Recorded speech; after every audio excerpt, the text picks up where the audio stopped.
On the morning of July 2nd, 25, the sky over Israel darkened without warning. 30 Shahed suicide drones, equipped with heavy bombs, and 8 Quds-3 missiles flew across the sky, aiming for one of Israel's most crucial sites, Ben Gurion International Airport. The world watched as fireballs swept through runways and aircraft shelters, destroying 9 powerful F-35 stealth warplanes. The gasoline store burst, sending columns of black smoke over Tel Aviv, while a stray rocket slammed into a residential area, killing 15 civilians, including children and pregnant women. The incident cost more than $3 billion in damages, but the actual cost was the terror and anguish that still pervades Israel's streets. The images of flaming wreckage and people hugging each other in horror flooded televisions throughout the world, leaving one burning question: how will Israel respond? More significantly, what will the United States, its closest friend, do next? As war rooms from Washington to Tel Aviv filled with anxious talk, the world waited for the response.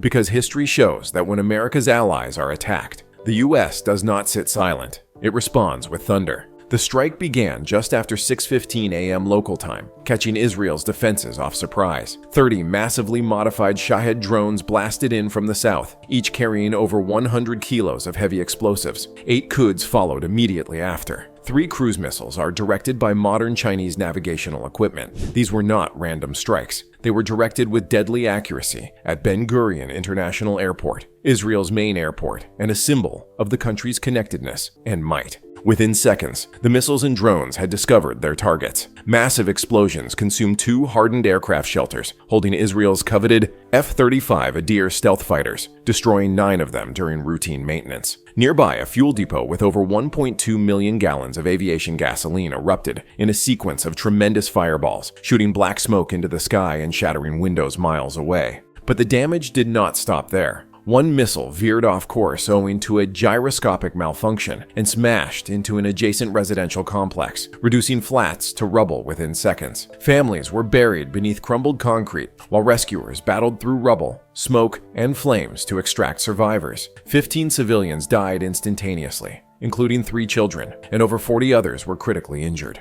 This was more than simply a hit on a military target. It was a blow to Israel's heart, undermining its sense of security. The world witnessed Israel's power being challenged, but what many did not see was a storm silently brewing in Washington, poised to respond with tremendous force. Within minutes, photos from Tel Aviv appeared on TVs in Washington, depicting billowing smoke, burned runways, and families crying over new losses. By 7 p.m. Eastern Time, the president had called the National Security Council into the Situation Room, the mood heavy with urgency and rage. Across the room, intelligence leaders painted a clear picture. The Houthi rebels, acting from Yemen, launched the assault with powerful drones and missiles, utilizing foreign technology to target an American ally without fear of repercussions. That night, the illusion of safety came to an end. Intelligence streams from CIA and NSA intercepts, along with satellite images, identified 15 high-value Houthi targets throughout Yemen, including missile storage sites, drone assembly hangars, and camouflaged airstrips concealed in harsh terrain. The Joint Chiefs wasted little time in proposing a reaction that would not only punish, but also degrade the capabilities of those who dared to strike against America's allies. At the Pentagon's E-Ring, General David Caraway, head of U.S. Air Force Central Command, addressed the public with unwavering clarity. If you pour innocent blood and dare to strike our partners, you invite the full, focused fury of the United States. No bunker is too deep, and no refuge is too distant. These were not meaningless phrases for photographers. They represented a pledge, supported by decades of American doctrine, that any attack on its friends would be met with overwhelming force. The president signed the final permission with a simple statement: "This ends now." And while the order was routed through encrypted channels, a plan was put in place to light up the sky over Yemen with retaliation.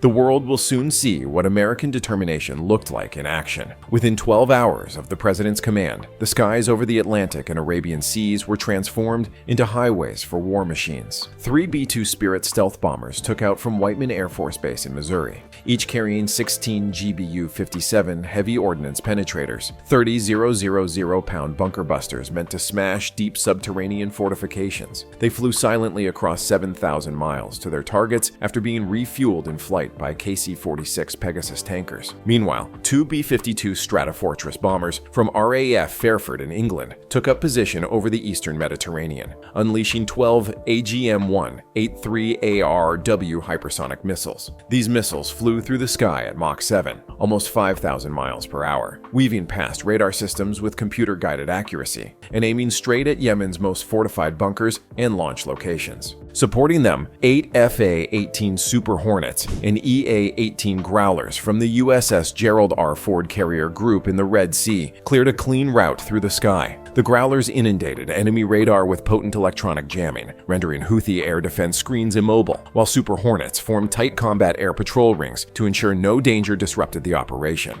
A nervous hush fell over CENTCOM's operations center as officials monitored fuel levels, encrypted communications, and live satellite feeds. The instruction came across encrypted channels. Weapons are hot, cleared for prosecution. At that point, the sky became a weapon. America's most modern weaponry moved as a single precise machine, sending a clear message: hit America's friends and face the thunder that follows. At precisely 3:22 a.m. local time, the first hypersonic missiles blasted it into Yemen with irresistible power. 12 AARRW hypersonic missiles fired by B-52 bombers hours earlier dropped almost vertically into hardened bunkers near Sada, striking with the force of tiny tactical nukes, but without the radiation. Shockwaves reverberated throughout the desert, blowing apart missile storage bunkers that had been used to terrorize Israel only the day before. Moments after, the B-2 Spirit stealth bombers appeared, hovering only 400 feet over the desert floor. They launched 48 GBU-57 bunker busters, which carved through rock and steel before detonating deep down. The explosions were so powerful that space-based infrared sensors briefly became saturated, revealing plumes of heat and dust soaring hundreds of feet into the air. Above them, Super Hornets conducted a watchful air patrol, while Growlers continued to jam enemy radars, ensuring that no American aircraft faced a missile lock. Overhead, MQ-20 Avenger stealth drones painted targets with precise lasers, enabling last-second changes for accurate strikes.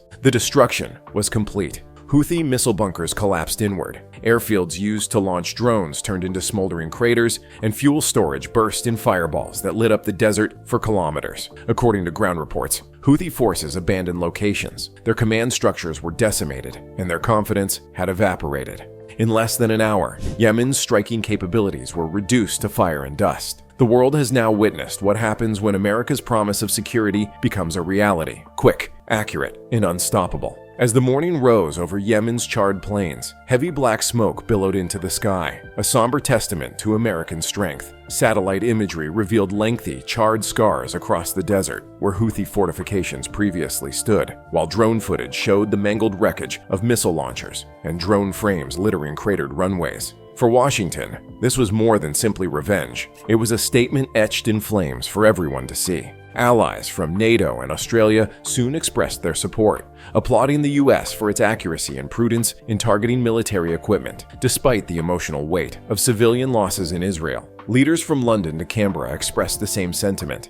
America's commitment to defending its friends remained unwavering. In Tehran and Hezbollah circles, intercepted conversation showed an unusual halt. The strike's sheer scope and coordination pushed regional parties to rethink their strategies, knowing that breaching Washington's red lines now came at a high cost. Meanwhile, American warships relocated in the Red Sea and Eastern Mediterranean, with the USS Gerald R. Ford and USS Dwight D. Eisenhower carrier groups providing a screen of 160 combat aircraft to intercept any escalation. Additional THAAD and Patriot systems arrived in Israel within 48 hours, bolstering Iron Dome and David's Sling to form an almost impenetrable air barrier for Israeli families mourning the 15 people murdered. Seeing these devices monitoring the skies reminded them that they were not alone. The message was clear: America does not desire confrontation, but if its friends are attacked, the retaliation would be fast, accurate, and destructive, leaving those who ventured to strike with only ashes in their hands. As the dust cleared on Yemen's destroyed bunkers and Israel's scarred runways,